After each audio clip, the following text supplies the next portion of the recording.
Thank you, Tom. Joining us back in the studio is Kate, Graf, and Meg. Thank you for all being here this morning.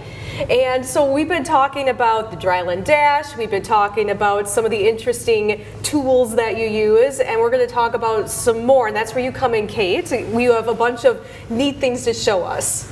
So there are multiple forms of dryland racing. You could do it can I cross, which you wear a belt and the dog pulls you on something like this.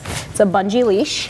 They wear a harness. There's scooter, so 1 or 2 dogs can pull a scooter or bike, or obviously, as we saw earlier, the rig. But they usually wear X-back harnesses, which is the most common form you'll see for that. And then you wear a can I cross belt like this. And then for a rig and stuff, you'd have like a 6-dog line.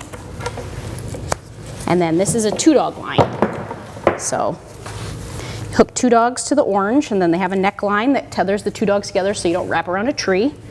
Or go in different directions. Yeah. Hopefully the dogs know better at this point. But they have, this also has a bungee to prevent some of that nice snap. Stretch, yeah. So, but that's... Yeah. That's all. That is them, and this is, you see them all, and they're that's like, it. Like right. that blew my mind the first time. It's like, really, that's it. Yeah.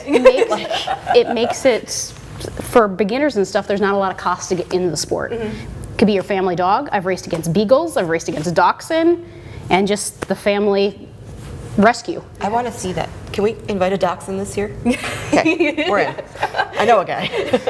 Are you going to be racing in the Dryland Dash? That's the plan. I plan on racing 4-dog rig. Okay. With 4 of my dogs. So. Okay, and so which one of those did you use? Are you going to use then for that? I'm going to use this orange thing. Okay. So these are tug lines. Mushers, they have pretty common or pretty simple terminology. A gang line, the gang is hooked up to a gang line. Tugs, they tug on. Necklines hold their neck to the line so they don't wrap around trees and stuff like that, and that's pretty much it. Wow. Can put four dogs on this.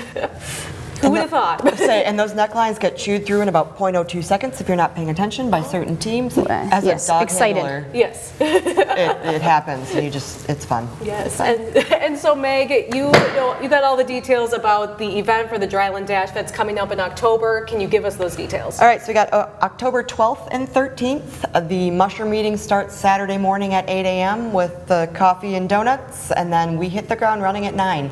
And we do monitor weather closely because our Nordic breeds can't run when it gets too warm, and we just keep the races running. So we'll have all of our races and events going through, depending on how many we have registered, between 4 and 5 p.m. we'll end for the day, and then we'll get our timesheets in, and then we'll start up again Sunday morning at about 9 as well.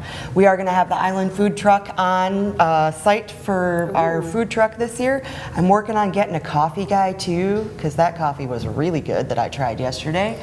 So we're starting to build it up as more of a bigger community event. There's also a craft show at the Negaunee Township Hall that day. So come out and support Negaunee and support these programs that happen in our community. It's really important to keep it going. Yeah, and you need volunteers for the event to make it. I got volunteers. We just need people. It makes it way more fun. People are great. Dogs are awesome. Like, it's the best of both worlds. And it's a great opportunity to get up close because you're right on that start.